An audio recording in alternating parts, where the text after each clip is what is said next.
হলো বীমা গ্রহীতা, অর্থাৎ এক পক্ষ হলো কোম্পানি আর এক পক্ষ হলো কি যে টাকা দেয় গ্রাহক।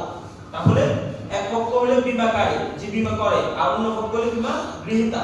নির্দিষ্ট পরিমাণ অর্থের বিনিময়ে এবং নির্দিষ্ট মেয়াদের মধ্যে বীমা গ্রহীতার মৃত্যুজনিত, দুর্ঘটনাজনিত, অসুস্থতাজনিত অথবা স্থায়ী অক্ষমতার কারণে আর্থিক নিরাপত্তা নিশ্চিত করার নামই কি জীবন বীমা। মানে ওই জীবন বীমা কাকে বলা হয়? তার এই মেয়াদের ভিতরে তার যদি অসুস্থতা জনিত, মৃত্যুজনিত, দুর্ঘটনাজনিত কোনো ক্ষতিগ্রস্ত হয় ওই ক্ষতিপূরণ দেওয়ার নামই হচ্ছে কি জীবন বীমা। বলছে যে অপরদিকে উপরোল্লেখিত কোনো ঘটনা সংঘটিত না হলে মেয়াদের মধ্যে বীমা এবং লভ্যাংশ বীমাকারী কর্তৃক গ্রাহককে পরিশোধ করার প্রতিশ্রুতি হচ্ছে জীবন বীমা। মানে একদিক দিয়ে যদি ক্ষতিগ্রস্ত হয় তাহলে কি করবে? ক্ষতিপূরণ দিবে। অন্য দিক দিয়ে যদি ক্ষতিগ্রস্ত না হয় এবং মেয়াদ শেষ হওয়া পর্যন্ত চালিয়ে যায় তাহলে মেয়াদ শেষে লাভ সহ আবার পুরো টাকা কি তাকে প্রদান করা হবে। এক কথা হচ্ছে সেভিংস এন্ড সিকিউরিটি।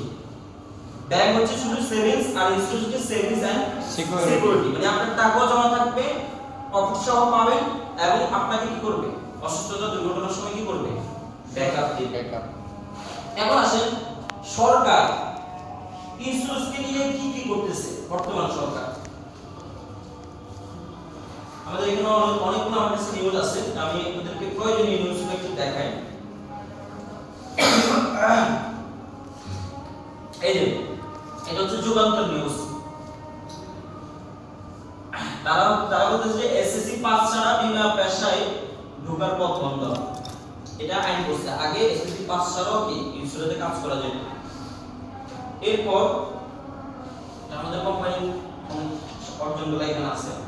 তো এখানে একটা বীমা উন্নয়ন ও নিয়ন্ত্রণ কর্তৃপক্ষ, এটা হলো আমাদের কোম্পানি কিভাবে কাজ করতেছে সবগুলো হচ্ছে নোট করছে। এভাবে একটা সিটি করছে 3 পৃষ্ঠায় সিটি করে এই যে বাকি যে 36টার ভিতরে একটা আমাদের কোম্পানি আর 35টা কোম্পানির কাছে এভাবে নোটিশ পাঠাইছে। তাদেরকে নোটিশ পাঠায় এভাবে লিখে দিয়েছে এই যে অনুলিপি জ্ঞাতার্থে কার্যার্থে, অর্থাৎ আপনাদেরকে জানিয়ে দেওয়া হচ্ছে আপনারা কার্যে পরিণত করেন। সোনালী ল্যাব যেভাবে কাজ করতেছে, সোনালী ল্যাবের প্রত্যেকটা সিস্টেম কি করছে এবং নোট করছে। নোট করে এটা সরকার এই দেখেন কে কে পাঠাইছে? সিনিয়র সচিব, আর্থিক প্রতিষ্ঠান বিভাগ, অর্থ মন্ত্রণালয়, বাংলাদেশ সচিবালয়, ঢাকা। ব্যবস্থাপনা পরিচালক, সাধারণ বীমা কর্পোরেশন, জীবন বীমা কর্পোরেশন। মানে ওই যে সাধারণ বীমা আর জীবন বীমা দুইটার কি পরিচালক যারা আছে ওই দুই পরিচালক এটা কি পাঠাইছে।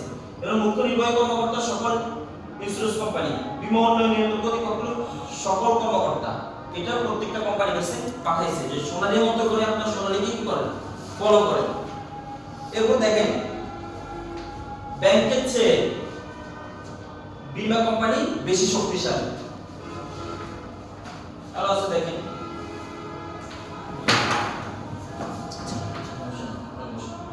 এই দেখেন সংসদীয় জীবন বীমার জন্য 300 কোটি ও সাধারণ বীমার জন্য 500 কোটি টাকা বিল পাস। তার মানে কি আমরা যে সেক্টর নিয়ে কাজ করতেছি এই সেক্টরের জন্য বিল পাস হয় প্রত্যেক বছর সংসদে। এরপর জাতীয় বীমা দিবসের উদ্বোধন হচ্ছে ব্যাংক ইন্স্যুরেন্স সেবা। তারপর দেখেন বীমা পলিসি বিক্রি করতে সব ব্যাংক অনুমতি, অর্থাৎ ব্যাংকগুলোকে সরকার ইন্স্যুরেন্স সেল করার জন্য অনুমতি দিচ্ছে। বুঝছেন কিনা? যে ইন্স্যুরেন্স আমরা সেল করি মানুষ যে ইন্স্যুরেন্সকে বিশ্বাস করতে চায় না, মানুষ ব্যাংকে বিশ্বাস করে ওই ব্যাংকে ইন্স্যুরেন্স সেল করতেছে এখন। কিভাবে? এই দেখেন ব্যাংকের আমানতের নিরাপত্তা বীমা কোম্পানি বহন করে, সূত্র বাংলাদেশ ব্যাংক। মানে হচ্ছে ব্যাংকের নামে ইন্স্যুরেন্স করা থাকে। ব্যাংকে যদি চুরি হয়, ডাকাতি হয় সেক্ষেত্রে ওই ক্ষতিপূরণগুলো কে দিবে? বীমা কোম্পানি দিবে। ওই ব্যাংকের নামে কি করা থাকে? বীমা করা থাকে।